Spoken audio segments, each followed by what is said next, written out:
Sa atong balitang barangay, mga mulupyo sa sitio Dita, Barangay Pulang Bato, Dakbayan, Sugbo, nabadaka sa ilang kahimtang human mahugno ang riprap sa sapa. Sayran nato ang ilang kahimtang pinaagi nining report.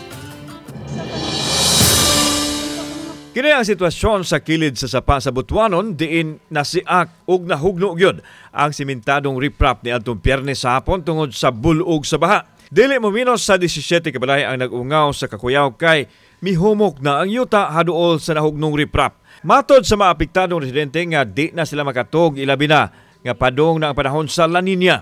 Nako na siyang gi-report niya. Pahibaw naman na sila niya. Ningon sila nga magpada sila og ang taga city man to ninganhi.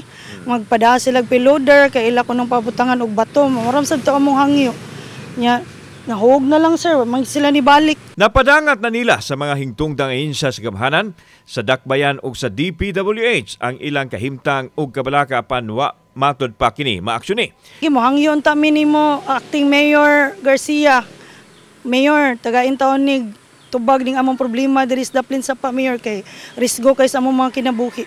Nasayran nga lakip ang Butuanon River sa programa sa gamhanan sa pagpalig-on sa kasapaan nga gigahinan og 8 billion pesos.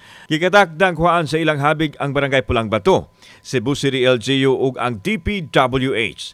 Kauban si Godfrey Relian, ako si Alan Domingo. Balitang Bisdak.